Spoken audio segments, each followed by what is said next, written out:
Alors à droite, ça va être les pouliches de 2 ans, avec les 2 mamies.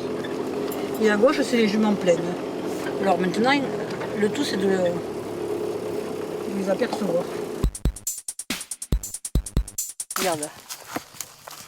Elles sont sur 40 hectares et on arrive, on les appelle, elles viennent. Donc c'est tout ce relationnel qui est important de garder parce que on les entretient, on leur donne à manger, et puis on les caresse, on les manipule, et puis ils aiment l'homme, quoi. Chaque cheval a son propre caractère comme les hommes, mais elles sont proches de l'homme, elles sont en confiance. Voilà. Les poulains sont en confiance, ils n'ont pas peur de l'homme, ils sont... Ben, vous voyez. Quand on va visiter des élevages au Portugal, ils sont en extensif aussi comme ça. Ils ont des grands espaces avec une herbe à peu près similaire, des fois plus riche. Et donc le biotope est à peu près le même. Avant, on parlait de cheval andalou. Avant. Et puis les standards de la race se sont divisés. C'est le grand conflit entre le Portugal et l'Espagne. Alors maintenant, pour les chevaux espagnols, on ne dit plus andalou, on dit PRE. Pure race espagnole, et pour le portugais, c'est le lusitanien. Et alors, pourquoi moi j'ai choisi le lusitanien?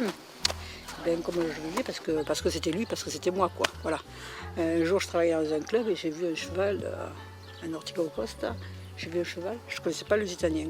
J'ai vu ce cheval et j'ai dit, waouh, c'est ça.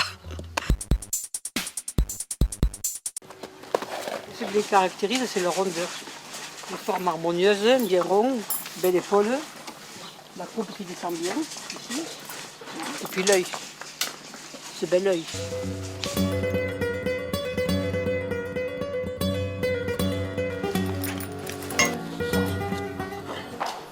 Ce sont des chevaux qui ont une bonne nature, un bon tempérament, des chevaux qui ont une bonne traitabilité, qui sont proches de l'homme, qui cherchent toujours à faire plaisir à leurs cavaliers.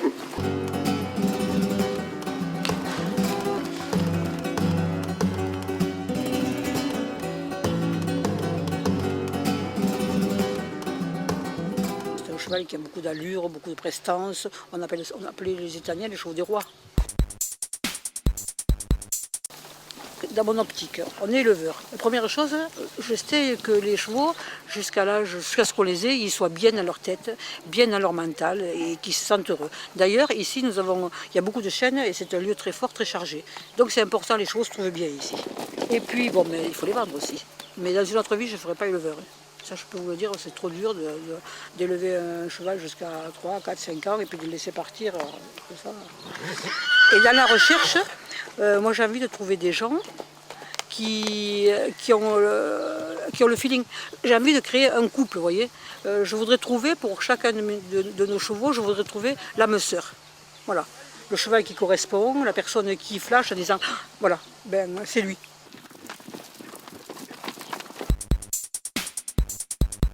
Pendant 6 mois, 10 mois, on les manipule. On prend le pied, on brosse, tout, à 6 mois, quoi, pour qu'ils soient sociables. Voilà. De manière que quelqu'un vient, on peut prendre un cheval, on peut lui prendre le pied, on peut faire, et le cheval fait. Donc, parce que si les chevaux ne sont pas bien élevés, il ne faut pas arriver. Hein. Les gens ne vont pas se remettre en question. Hein. C'est ce cheval hein, qui va être mis en question. Ouais, c'est un con, il ne va pas faire ci, il va faire ça. Voilà. C'est ça, il faut rendre le cheval assez perméable à l'humain. En principe, il y a ce côté de sentiment qu'on a aussi envers les gens et envers les chevaux, parce que bon, on aime les chevaux, mais aussi il faut qu'on aime les gens, hein, parce que voilà, et c'est ça, hein, si tu veux, quand on n'aime pas quelqu'un, c'est rare qu'on lui vende un cheval.